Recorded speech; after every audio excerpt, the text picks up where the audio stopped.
Welcome to Season 5 of the Sagebrush Trail.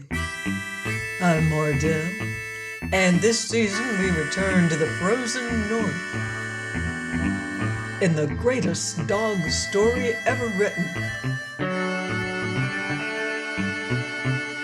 The Call of the Wild by Jack London. Chapter 1, Into the Primitive.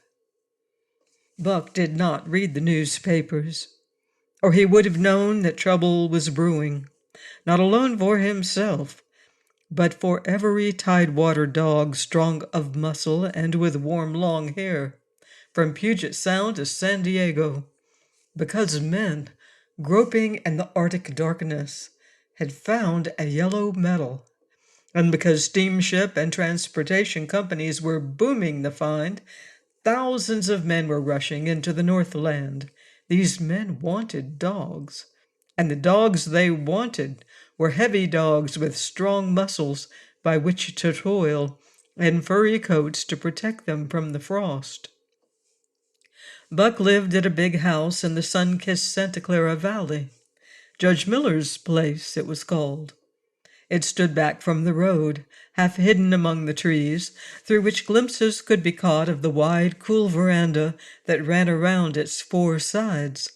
The house was approached by a graveled driveway, which wound about through wide-spreading lawns and under interlacing boughs of tall poplars. At the rear, things were on an even more spacious scale than at the front. There were great stables, where a dozen grooms and boys held forth, rows of vine-clad servants' cottages, an endless and orderly array of outhouses, long grape arbors, green pastures, orchards, and berry patches. Then there was the pumping plant for the artesian well, and the big cement tank where Judge Miller's boys took their morning plunge and kept cool in the hot afternoon. And over this great demesne, Buck ruled. Here he was born, and here he had lived the 4 years of his life. It was true there were other dogs. There could not but be other dogs on so vast a place. But they did not count. They came and went, resided in the populous kennels, or lived obscurely in the recesses of the house, after the fashion of Toots, the Japanese pug, or Isabel, the Mexican hairless, strange creatures that rarely put nose out of doors or set foot to ground. On the other hand, there were the fox terriers, a score of them at least, who yelped fearful promises at Toots and Isabel looking out of the windows at them, and protected by a legion of housemaids armed with brooms and mops. But Buck was neither house dog nor kennel dog. The whole realm was his. He plunged into the swimming tank, or went hunting with the judge's sons. He escorted Molly and Alice, the judge's daughters, on long twilight or early morning rambles. On wintry nights, he lay at the judge's feet before the roaring library fire. He carried the judge's grandsons on his back, or rolled them in the grass, and guarded their footsteps through wild adventures down to the fountain in the stable yard, or even beyond, where the paddocks were and the berry patches. Among the terriers he stalked imperiously, and Toots and Isabel he utterly ignored, for he was king. King over all creeping, crawling, flying things of Judge Miller's place, humans included. His father, Elmo, a huge St. Bernard, had been the judge's inseparable companion, and Buck bid fair to follow in the way of his father. He was not so large, he weighed only 140 pounds, for his mother, Shep, had been a Scotch shepherd dog. Nevertheless, 140 pounds, to which was added the dignity that comes of good living and universal respect, enabled him to carry himself in right royal fashion.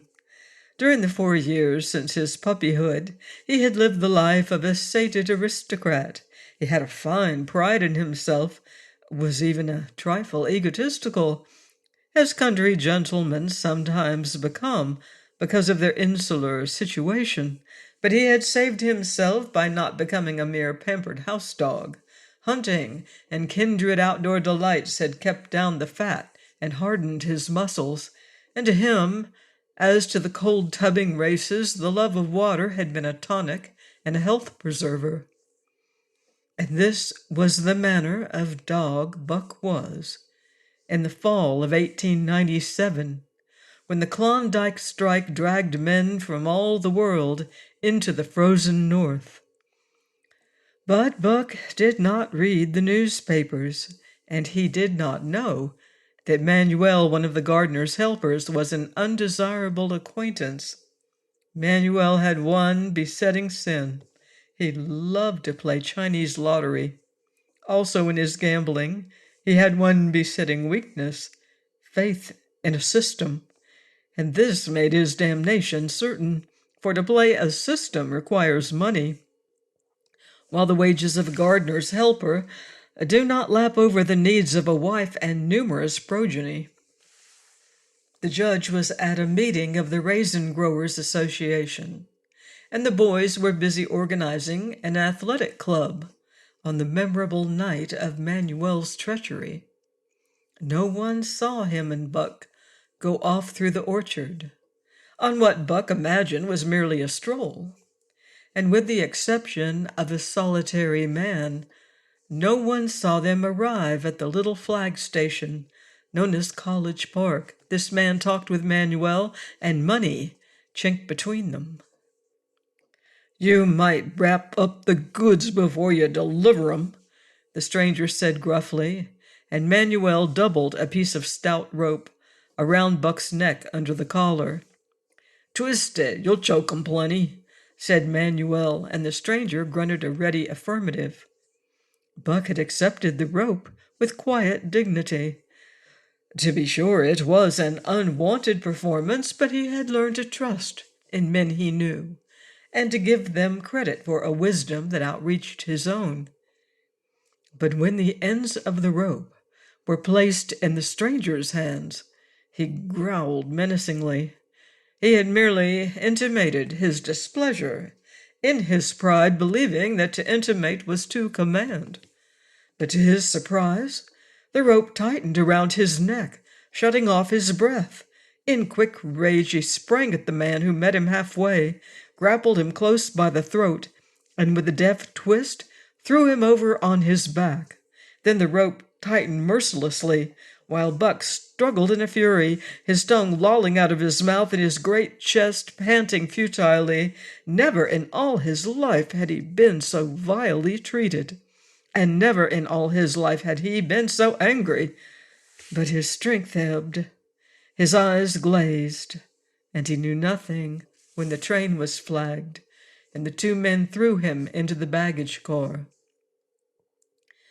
The next he knew, he was dimly aware that his tongue was hurting, and that he was being jolted along in some kind of conveyance.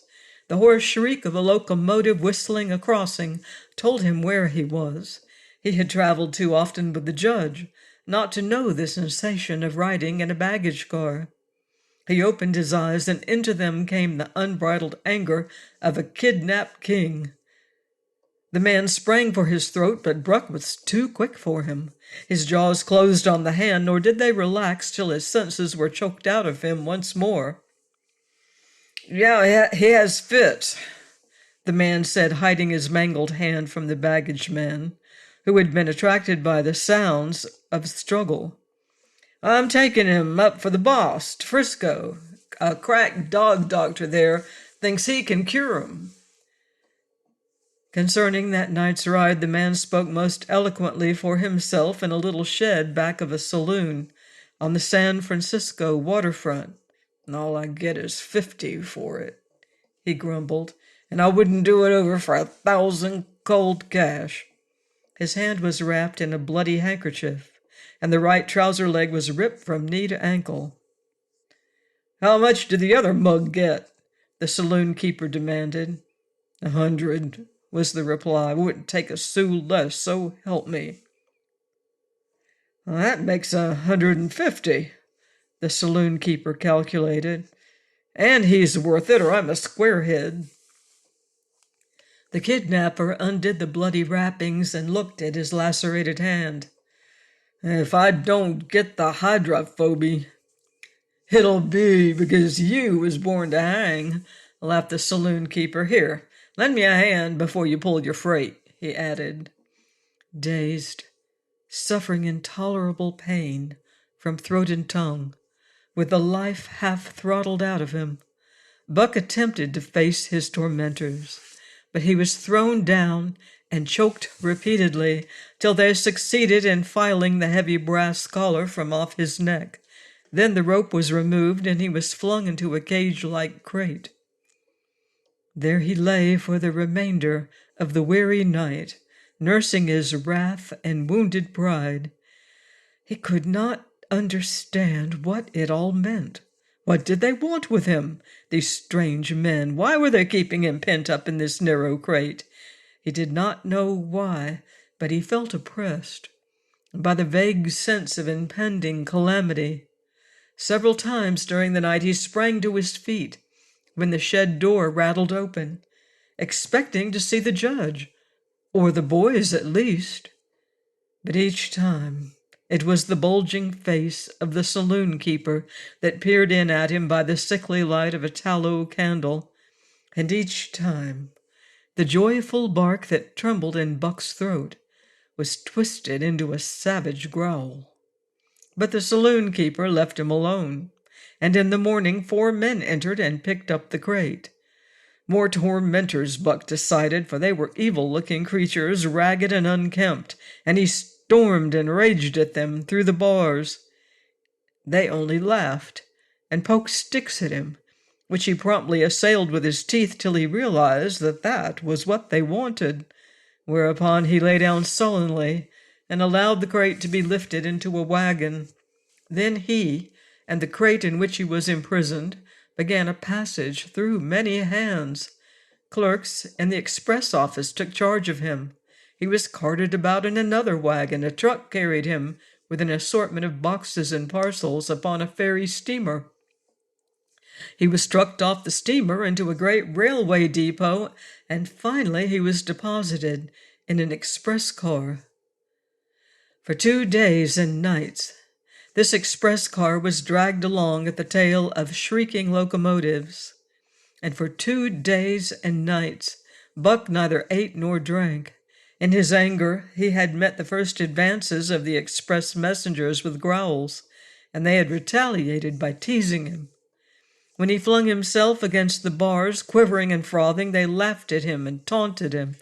They growled and barked like detestable dogs, mewed and flapped their arms and crowed. It was all very silly, he knew, but therefore the more outrage to his dignity, and his anger waxed and waxed. He did not mind the hunger so much, but the lack of water caused him severe suffering and fanned his wrath to fever pitch.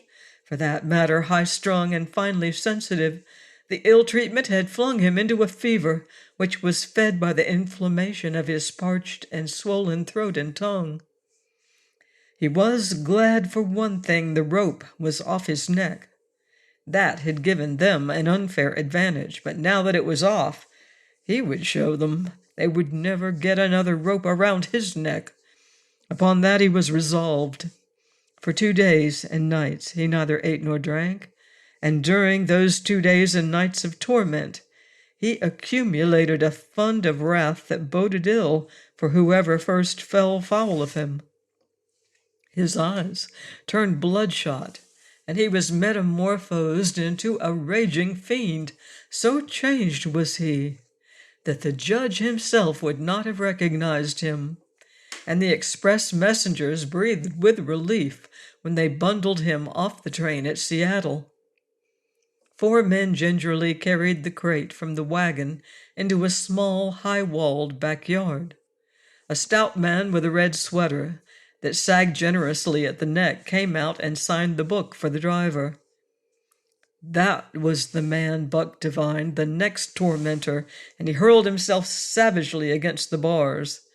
The man smiled grimly and brought a hatchet and a club. "You ain't gonna take him out now?" the driver asked. "Sure," the man replied, driving the hatchet into the crate for a pry. There was an instantaneous scattering of the four men who had carried it in, and from safe perches on top of the wall they prepared to watch the performance. Buck rushed at the splintering wood, sinking his teeth into it, surging and wrestling with it. Wherever the hatchet fell on the outside, he was there on the inside, snarling and growling, as furiously anxious to get out as the man in the red sweater was calmly intent on getting him out. "Now, you red-eyed devil," he said when he had made an opening sufficient for the passage of Buck's body. At the same time, he dropped the hatchet and shifted the club to his right hand. And Buck was truly a red-eyed devil as he drew himself together for the spring, hair bristling, mouth foaming, a mad glitter in his bloodshot eyes. Straight at the man he launched his 140 pounds of fury, surcharged with the pent passion of 2 days and nights. In midair, just as his jaws were about to close on the man, he received a shock that checked his body and brought his teeth together with an agonizing clip. He whirled over, fetching the ground on his back and side. He had never been struck by a club in his life and did not understand. With a snarl that was part bark and more scream, he was again on his feet and launched into the air, and again the shock came, and he was brought crushingly to the ground. This time he was aware that it was the club, but his madness knew no caution. A dozen times he charged, and as often as the club broke the charge and smashed him down. After a particularly fierce blow, he crawled to his feet. Too dazed to rush, he staggered limply about, the blood flowing from nose and mouth and ears, his beautiful coat sprayed and flecked with bloody slaver. Then the man advanced and deliberately dealt him a frightful blow on the nose. All the pain he had endured was as nothing compared with the exquisite agony of this.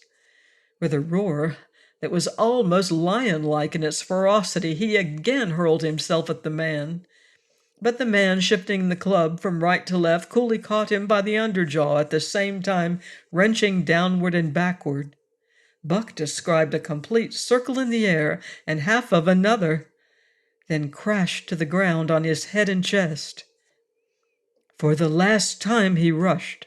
The man struck the shrewd blow he had purposely withheld for so long, and Buck crumpled up and went down, knocked utterly senseless.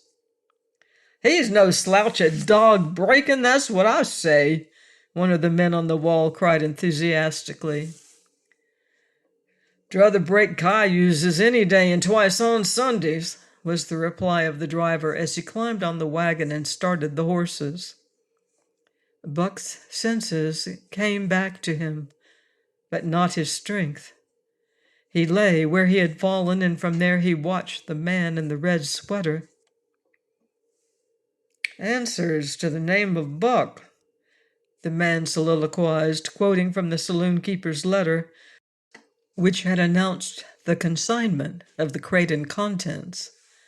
"Well, Buck, my boy," he went on in a genial voice, "we've had our little ruction, and the best thing we can do is to let it go at that. You've learned your place, and I know mine. Be a good dog, and all'll go well, and the goose hang high. Be a bad dog, and I'll whale the stuffin' out of you, understand?" As he spoke, he fearlessly patted the head he had so mercilessly pounded, and though Buck's hair involuntarily bristled at the touch of the hand, he endured it without protest. When the man brought him water, he drank eagerly, and later bolted a generous meal of raw meat, chunk by chunk, from the man's hand. He was beaten. He knew that. But he was not broken. He saw once for all that he stood no chance against a man with a club. He had learned the lesson, and in all his afterlife he never forgot it. That club was a revelation. It was his introduction to the reign of primitive law, and he met the introduction halfway. The facts of life took on a fiercer aspect, and while he faced that aspect uncowed, he faced it with all the latent cunning of his nature aroused. As the days went by, other dogs came in crates and at the ends of ropes, some docilely, and some raging and roaring as he had come, and one and all, he watched them pass under the dominion of the man in the red sweater. Again and again, as he looked at each brutal performance, the lesson was driven home to Buck. A man with a club was a lawgiver, a master to be obeyed, though not necessarily conciliated. Of this last, Buck was never guilty, though he did see beaten dogs that fawned upon the man and wagged their tails and licked his hand. Also, he saw one dog that would neither conciliate nor obey, finally killed in the struggle for mastery. Now and again men came, strangers, who talked excitedly, wheedlingly, and in all kinds of fashions for the man in the red sweater. And at such times that money passed between them, the strangers took one or more of the dogs away with them. Buck wondered where they went, for they never came back. But the fear of the future was strong upon him, and he was glad each time when he was not selected. Yet his time came in the end in the form of a little weazened man who spat broken English, and many strange and uncouth exclamations, which Buck could not understand. "Sacre Dame!" he cried when his eyes lit upon Buck. "Dat one damn bully dog, eh? How much?" 300 and a present at that, was the prompt reply of the man in the red sweater. "And seeing it's government money, you ain't got no kick coming, eh, Perot?" Perot grinned, considering that the price of dogs had been boomed skyward by the unwanted demand. It was not an unfair sum for so fine an animal. The Canadian government would be no loser, nor would its dispatches travel the slower. Perot knew dogs, and when he looked at Buck, he knew that he was 1 in 1,000. 1 in 10,000, he commented mentally. Buck saw money pass between them, and was not surprised when Curly, a good-natured Newfoundland, and he were led away by the little weazened man. That was the last he saw of the man in the red sweater, and as Curly and he looked at receding Seattle from the deck of the narwhal, it was the last he saw of the warm Southland. Curly and he were taken below by Perrault and turned over to a black-faced giant called Francois. Perrault was French-Canadian and swarthy, but Francois was French-Canadian half-breed and twice as swarthy. They were a new kind of man to Buck, of which he was destined to see many more, and while he developed no affection for them, he nonetheless grew honestly to respect them.